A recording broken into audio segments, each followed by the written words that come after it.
आगे बढ़ो। मैं उस लाइन पर चल रहा हूँ। माफ करो जी कहा किसी ने, भूल जाओ, आगे की तरफ देखो।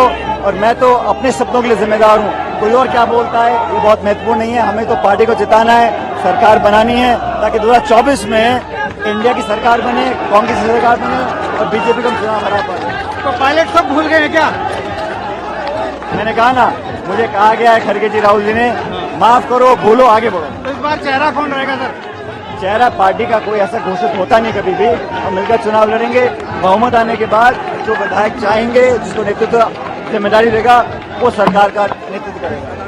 अच्छा, लेकिन मैंने अभी लोगों से बात की, लोग कह रहे हैं कि हम सचिन पायलट को मुख्यमंत्री देखना चाहते हैं। अब लोगों की भावना अलग हो सकती है, लेकिन प्रक्रिया पार्टी में ये है कि चुनाव जीतने के बाद बहुमत आता है और बहुमत के आधार पर नेतृत्व तय करता है कौन सरकार को लीड करेगा।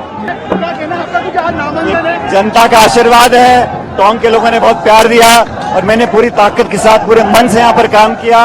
सबको साथ लेकर चले, अच्छा माहौल बनाया, विकास के आयाम स्थापित किए हैं। और आज का जो लोगों का जोश और उत्साह है, मैं इसके बहुत बहुत कायल हूँ। और जनता का प्यार और ये जोश हम नेताओं की पूंजी होती है।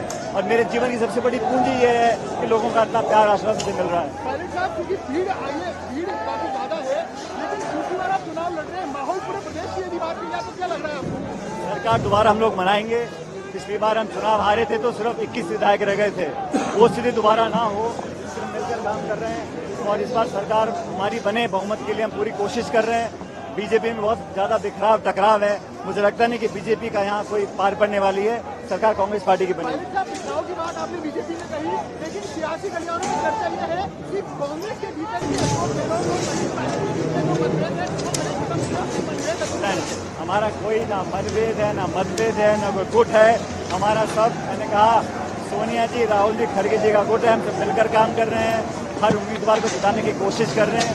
टिकट एक व्यक्ति को मिलेगा, लेकिन पूरी पार्टी साथ लगेगी और बहुमत लेकर आएंगे हम लोग। पायलट साहब, बीजेपी ने इस बार चेहरा घोषित कर रहा, पिछले 2 चुनाव में चेहरा घोषित करके चुनाव लड़ा गया, और कांग्रेस की भी क्या स्थिति रहेगी क्योंकि चेहरा किसी सीट के लिए घोषित नहीं किया गया? ये परंपरा पार्टी में है नहीं घोषित करने की। विधायक जीतने के बाद तय करते हैं, पार्टी नेतृत्व तय करता है कौन लीड करेगा। अभी हम सब पार्टी को जिताने में लगे हुए हैं।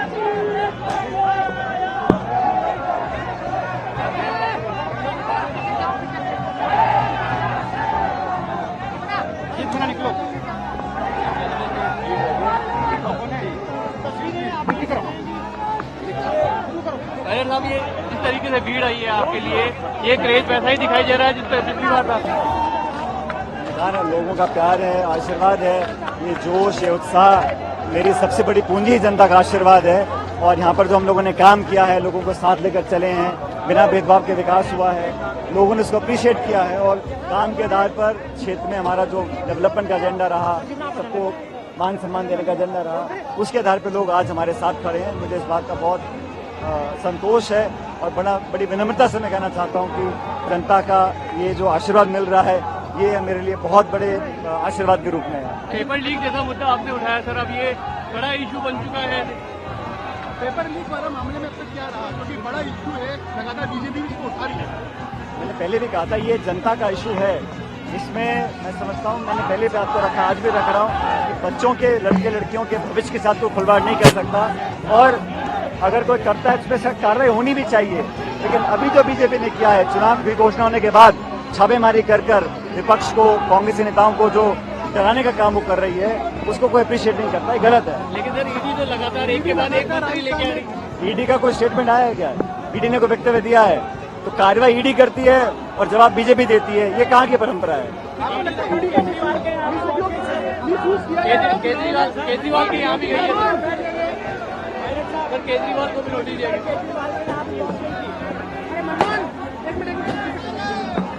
मैंने कहा, बहुमत आने के बाद सभी विधायक बैठकर निर्णय करेंगे और कांग्रेस लीडरशिप तय करेगी कि कौन नेतृत्व करेगा।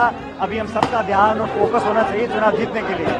पायलट साहब, बड़ा सवाल ये है कि पिछली बार एक 70 में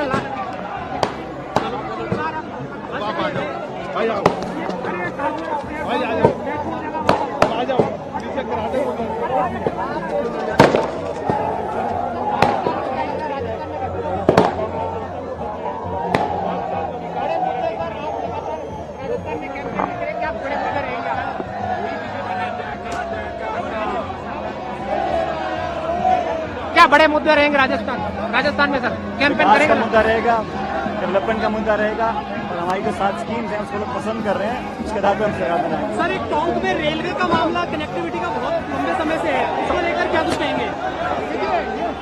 सर, एक रेलवे कनेक्टिविटी का मामला बहुत टाइम आपने पहले भी हमने पास करवा रखा है, लेकिन केंद्र सरकार उस पर बैठी हुई है, कर नहीं रही। ये जवाब देना पड़ेगा केंद्र सरकार को।